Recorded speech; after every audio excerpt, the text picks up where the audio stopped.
skal du have. Det er nok en af dine bedste på året. Det må jeg sige ja til.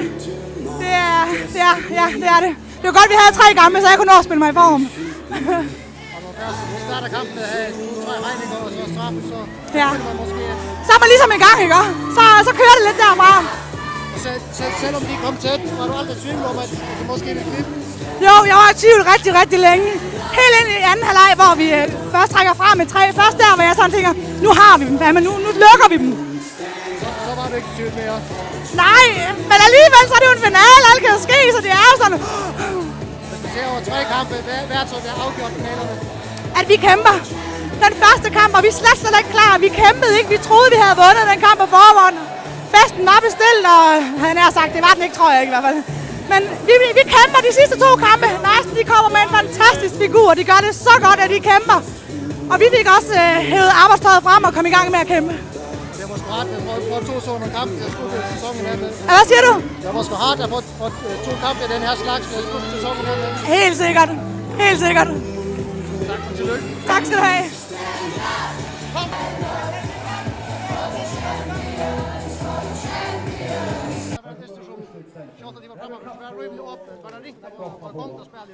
Helt ringt. Spelet kom omgående upp att köra. Det var väldigt aggressiva världen. Och det kommer stöjer och jävla tunnar. Det blir inte spel. Det kan smäcka sin Möje som gör det. Det kan svartla trodde dyster nu. Det är Möje spelar alla igen, ja. En av de spelarna som många mål till packa tasken då. Ja. Ja.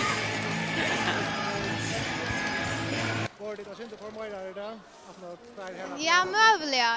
Jag vet inte ordentligt. Jag har alltid inte ordentligt. Vi fick en egen spelköpna kvar det helt där. Och rundjättna timon och där fick jag sökta kvar det så jag vet inte. Det är ganska rättvist. Det är bara 30 mål här så vi näck nej all hit och all och det verkar så kallt det där i linjen att man kan stå på Möje utan jag. Ja, det är möjligt att alltså det också spelar rölla kött och vi renner alla till. Så hvis man är Möje så är det riktigt att få det fram. Men jag vet inte ordentligt om jag hade ordentligt att det var högstroblagen. Jag hade mer att vi tar inte det. Jag vet inte. Var det kaffe så och Kaspar Mamma reiste. Då sa jag att jag ska inte vara det bästa ligan.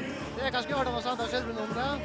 Ja, så hvis man också har umgås nästa tid där var framme för jag och Arren och åkare upp till kom också sagt men han kom öliga gott. Så jag hade avgjort att vi var rätta finalister samma vid stötna. Och att här förresten stäv någon E6 rättvist men jag hade avgjort att det var only. Så jag vet vunnit samförande i havn och där vunnit mer samförande i jar. Och det var det ganska nog så öppen helt till mot ända när vi var nöjda att satsa. Och så blev det smalna månader så ja, alltså jag vill gärna köra stöten till lucka och tacka för god capping.